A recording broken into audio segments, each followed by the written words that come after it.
Мен жанатан бери карап отуруп бир нерсеге айран калып атам да, урматтуу биздин кыргыз мамлекетинин башкарып турган башчылар. Соттор оруп калса башка сот калбай калдыбы же бир сотко биздин кыргыз мамлекетинин күнү калдыбы деген ой туулуп атат мына жердечи. Биз алыс жакта Ош областынан келдик да, ушул Мирлан Ураимовду колдоп. Мирлан Ураимов жөн жайынан камалып атканын баары түшүнүп атат, буга бир дипломдун башка нерсенин кереги жок. Анан судья сот оруп калыптыр, шылтоо кылып, эгер айткыла бир сотко күнү калса кыргыз мамлекетин биз унчукпай кетебиз мына жерден. Эгер ошол сот мезгилсиз дүйнө салып берсе эмне кыласыңар? Өмүр бою камайсыңар Мирланды. Урматтуу бийликтегилер, көзүңөрдү ачкыла. Биз Мирланга окшогон, жана бизге окшогондор, бүтүн Кыргызстандын колдоочулары. Кече чыккан кызгалдак эмеспиз биз. Кече чыккан козугарын эмеспиз. Будан залым, будан акылдуураак бийликтин дагы тушунда акты ак, караны кара деп сүйлөп келгенбиз биз. Бизден корко турган, жогото турган эч нерсебиз жок. Коркуп козугарынга окшоп жазда чыга турганча биз ар дайым чындыкты сүйлөп келе беребиз. Урматтуу биздин башчылар, ушунча элдин укугуну тебелегенге силердин эч кандай акыңар жок. Бир адамдын да укугун тебелегенге акыңар жок. Себеби ал жигит ак жеринен кабагылып отурат да. Буну жеке таныган киши катары айтам мен. Мен өткөндө дагы айткам. Мага окшогондор, орто билимдүүлөр 70 өлчөп кетсе, Мирлан 700 өлчөп кете турган жигиттердин бири. Ошондуктан мен жеке өзүмдүн артынан талап кылам, Мирланды бошотуп койгула. Эгерде бир сотко күнүңөр калган болсо, ачык чыгып айткыла. Биз ушул сотко күнүбүз калган десеңер, биз элдик сот кылып керек болсо чыгарып алганга кудуретибиз жетет. Дагы кайталап айтам, мына жерде акча алып тамагын кургагыча сүйлөп атат дегендер бар мына жердечи. Кудайга шүгүр, мен жарандык көйлүк алгандан бери ушул Адахан Кимсанбаевди колдоп келсем, азыр бүтүн Кыргызстанды колдоп жүрсөм, ошол партиядан комментарий жазгандар, оң кулагыңар менен сол кулагыңар менен угуп алгыла. Мен эки балам бар. Эки баламдын оозуна эч качан арам салгым келбейт, бирөөдөн бир сом пул алып иштер болчу. Кээ бирки кызгалдактар, бул биздин мамлекет, оңолгула, ойлонгула.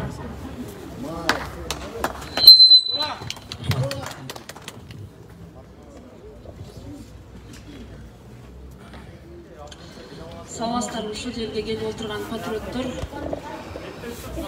Мен журналисттерге кайрылгым келет да.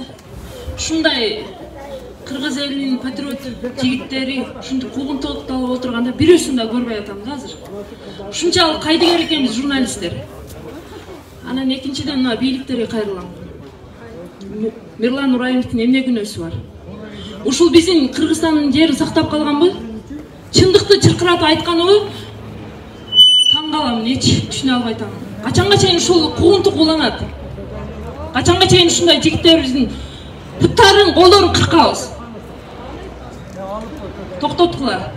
Болбосо кетпейбиз. Кетпейбиз! Кетпейбиз! Мен айта турган аябай көп сөздөр бар. Өкүнүчтүү ушул жерде отурган энесин сыздаткан кандай бийликсиңер?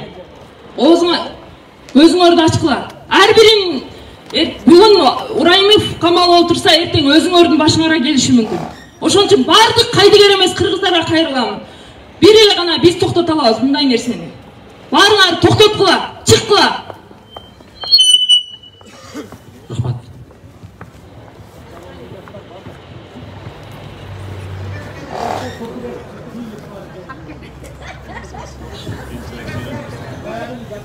Мен кымбаттуу элим, мен дагы сүйлөгүм келди силерге. Өзүм коерго жер таппай жүрөм азыр. Кече силерде мен көргөн ютубтан көрдүм. Плакатты көтөрүп алып, мен ким менен дейт баягы урушкан. Москва Украинам, мен менен Украинам деп чыгыпсыңар го. Плакатыңар кайда? Ураимды бошотууга чыгарсын деген плакатыңар барбы силердин? Уялбастан мен Украина менен деп чыктыңар го, ак үйдүн алдында. Бети жоктор. Уяткыла, акмактар. Не иштейт акмактар деп айтам. Кече мен 90-жылында тополоң болгондо силер Орусда сактаган. Men Putin'ge rahmat aytaman. Putin'ge. Putin dünya жүзүп тургуча турсун. Айтабы кел. Mayli oldu.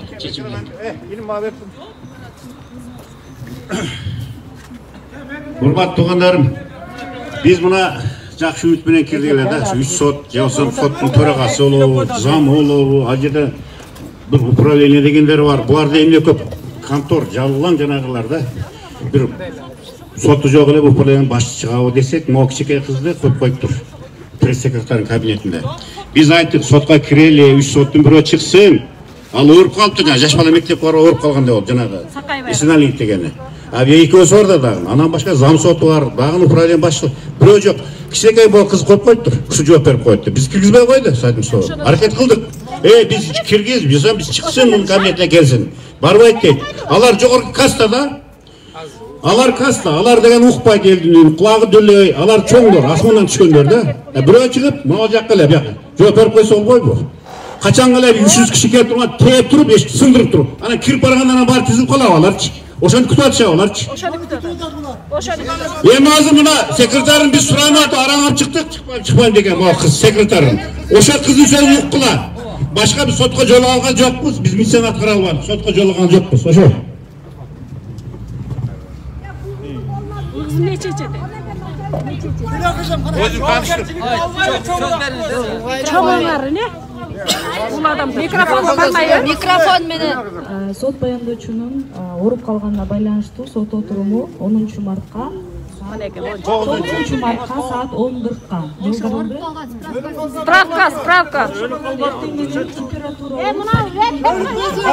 Өлүп калсын. Айтсын. Кепилдик барбы? 9-го пункт деген барбы? Жок, сүйлө да кылса.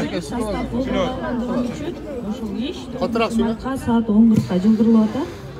Анан судья бүгүн докладчик судья поликлиникага кетти, температура болуп атты. Башка судья жок бандан. Башка судья жокпу?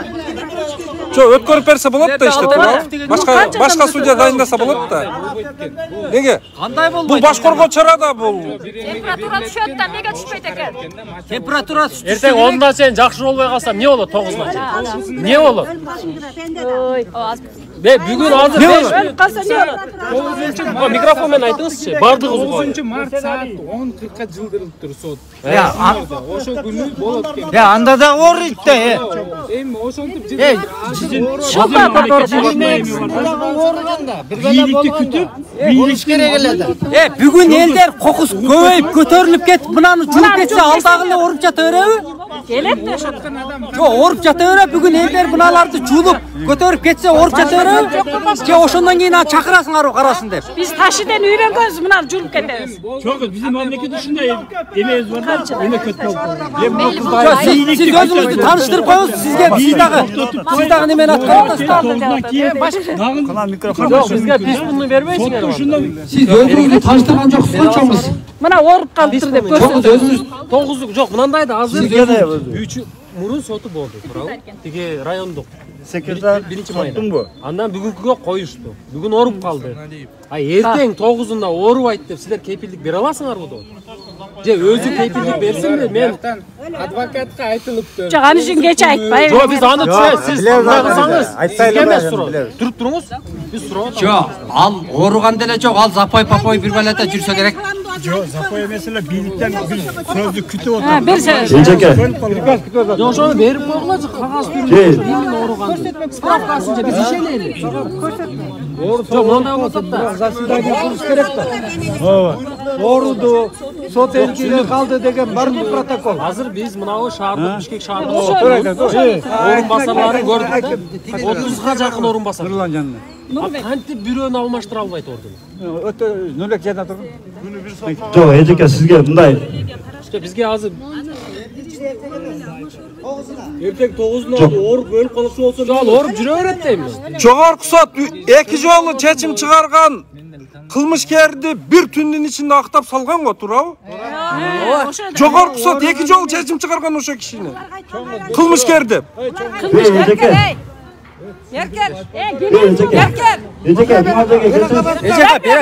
Berak gelseniz. Siz özünüz de tanıştırgan joksuz.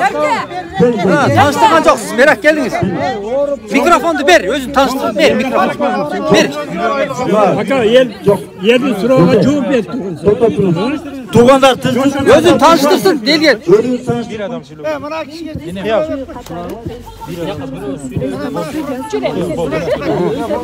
Buna misaldan sot orup kaldı. Маалымат официалды барбы? Кагаз жөнүндө. Маалымат официалдыны берип койгулачы, айнанып кетейин. Сиз сөз менен берип атасыз. Болбойт ал. Токтоп ала тугандар, акыры. Кызым, сизге суроо. Сиз азыр айтып атасыз, оруп калды. Акыры болгачы. Оруп калды атасыз. Туурабы? Эмне себептен ошону кайдан чыгардыңыз?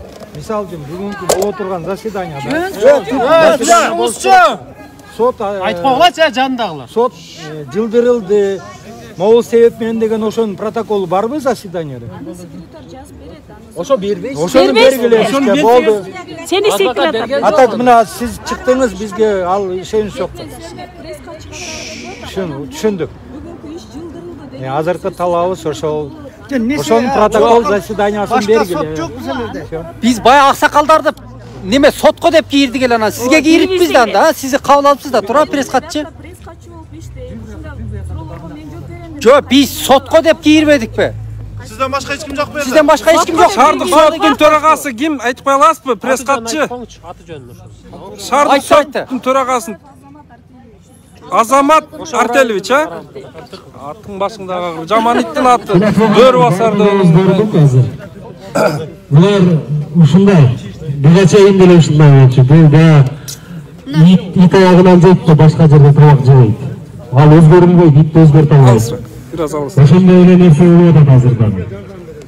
Оруп калган жооп беришпейт адамдай. көрө алгыла. Тогузунда жылдырылган турат түшүнүп атабыз.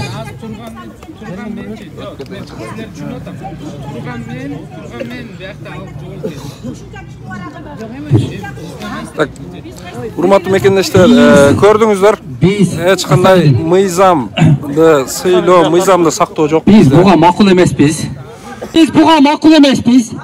Biz ушинтип алдап коюп бүгүн оруп калды десе буга да макул эмеспиз. Мына килейген шаардык сотто альтернатив же башка деген ушунча ар райондордон Чоңалайдан, Каракулжадан мына калп айтсам бардыгы турат. Кадамжайдан, Баткенден, Аксыдан барлык жерден келип отурабыз да бүгүн. Өкүлдөрү. Анан ушунча адамды сыйлабай бул оруп калды деп температура болуп эртең менен температура болгон адамдын жарым сааттан кийин температурасы түшөт да бардыгыбыз эле температура болуп жүрөбүз да, туурабы? Элди сыйласа келиш керек болчу. Булар келбейт. Булар эмнеге келбейт? Булар бизден дагы бечара да, биз эми карапайым калк өзүбүздүн айта турган нерсебизди ачык айтсак, булар эч нерсени айта албайт. Булар аяктан звонок күтөт. Ошол жакта кандай бүгүн барбай кой десе оруп калат. Бүгүн өлүп калды десе өлө турат да, 5 мүнөт өлө тур десе өлө турат. Ушундай эле нерсе.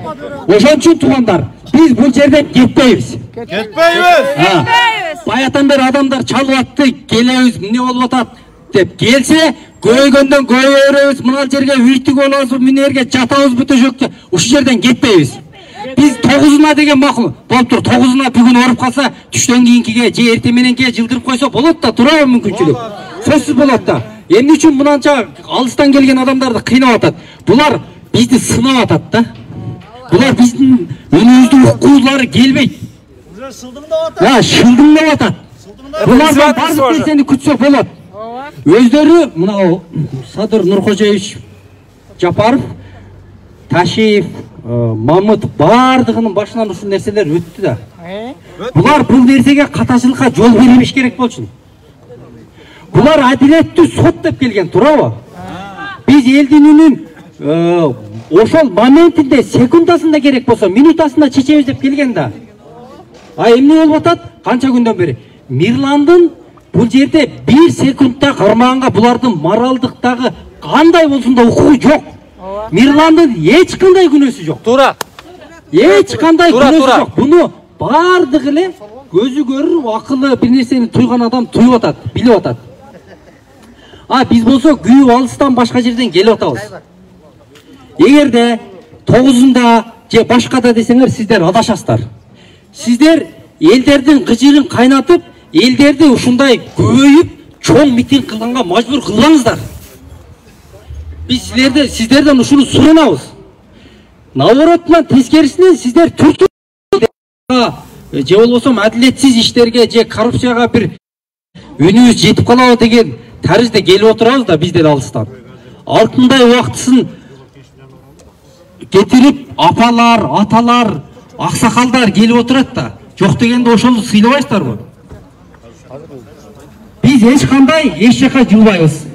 Мирландын сотун бүгүн жасап, бүгүн чыгарып бериңиздерди талап кылабыз. Азыр элди бияка мен кылып коюп, аякта жогорку кеңеш жакта Мадумаровду камаганга аракет кылып атышыптыр. Азыр ошол жака барыш керек. Эми бул жерде ушундай катуу сыноо болуп атат. Бүгүн Мирландын сотуна бияка бир аз адамдар кетти деп туруп, жогорку кеңеште Адахан Кимсанбаевдин ишин карап атышат. Биз чындыгында тынч уктай албай калдык. Тынч уйку жок болуп калды да. Эгерде ошондой иштер улана бере турган болсо, адамдар күндөн күнгө, сааттан саатка, минутасына көбөйүп, өтө чоң башаламандыкка алып барышыңыздар мүмкүн деп өзүңүздөр ошону түрткү болуп атасыздар. Сиздерде эч ким эч нерсе дебей эле турат. Элдин кыжырын кайнатпаңыздар, элдерди мажбурлоо кылбаңыздар деп айтып атпайбызбы? Мында тегеректи караңыздар, канчалаган адамдар ыйлап келип атат, аксакалдар. Бул Кыргызстандын 4 бурчунан келди. Мен кайсы жерлерден, кайсы райондордон канча киши келгенин дана билем да бул жерде. Ошон үчүн сиздерден суранабыз. Бүгүн 1 саатта болобу, 1 минутта болобу, же 2 саатта болобу, бүгүн Ураймов Мирландын ишин карап, ачыктап бизге чыгарып бериңиздер. Буну сиздер 1 минуттагы негизинен карбаганга укуңуздар жок. Адилетсиз экенин бардыңыздар билип атасыздар. Ошол жакта отургандардын заказы экенин билип атасыздар. Өзүңөр ошого аралашып атасыңар. Биз ушуларды суранабыз. Элдерди башаламандыкка алып келбеңиздер. Сураныч. Элдерге тынчтык керек. Туугандар, азыр мына айтты жогоруда. Ураймов Мирландын соту ушу айтылган эле саатта караш керек эле, жанакы докладчиги деле ооруган жок. Маселе Адахан Кимсанбаевди дагы саат 2-де бүгүн жоопко тартуу жанакы чек ара боюнча комиссия карайт экен. Бул дегени бүгүн чечим чыгарат, точка коет дегени ойнотуп атат. Биз ага жол бербешибиз керек. Мына жерлерден чалып атасыздар, ушул жерден айтып коелу, чечим өзүңүздүн колуңуздарда. Ошол баардыгын өзүңүздөр чечим чыгарыңыздар. Кандай кылып болсо дагы. Биз жеткирдик. Азыр булар биз миң кыйкырганыбыз менен деле бизди бул жака атайын байлап коюп, тиги жакта ишти бүтүргөн атат булар. Мүмкүн болсо жалпыбыз ошол ак үйгө баралы. Ак үйдүн алдында талабыбызды коелу ошол комиссияларга дагы. Туура. Булар бир жактан эмес, эки жактан оюн кылып атат, атайын болуп атат. Барабызбы ошол ак үй жака? Барабыз. Кеттик, анда ошол ак үйдүн алдына баралы, ошол карап аткан комиссияга дагы талабыбызды коелу. Азыр бир нерсени баса белгилеп коелу. Айтып атат, могу жерде бир 300-дөй, 200-дөй келип алганын кыйкырып атасың. Ошол айтып аткандар, булар жерлерден келген өкүлдөр. Бирден, экиден келди деп түшүнүш керек. Жалпы көчүп келген жок. Эгер жалпы көчүп келүүгө мажбур кылган болсоңор, келип көрөсүңөр аны дагы. Ушул айтып коебуз сиздерге. Кеттик, анда мүмкүн болсо ошо ак үйгө мына жакын эле экен, жерден 500 метр экен. Урматтуу кеңештер, уктуңуздар, азыр жогорку кеңештин алдынан дагы эфир улантабыз. Себеби булар бизди ойнотуп, саясий оюн кылышып бул жакта. Бул жакта Мирлан Ураймовдун сот отурумун жылдырып, ал жакта Адахан Кимсанбаевди камоого аракеттер жүрүп жатат бүгүн. Ким мүмкүнчүлүгү болсо кайдыгер эмес жарандарды, баарыңыздарды ушул адилетсиздикке каршы ушул нааразычылык акциясына бирге болууга баарыңыздарды чакырып кетем. Ким мүмкүнчүлүк болсо эми мындан кийин ак үйдүн алдында азыр могул тынчтык митинги уланмакчы. Ошол жака келе бериңиздер. Биз азыр ошол жака түшүп барабыз. Каналга катталып, мага жакты деген белгини басып, ой пикири калтырууну унутпаңыз. Чымындай жанды чыркыраткан чындык биз менен.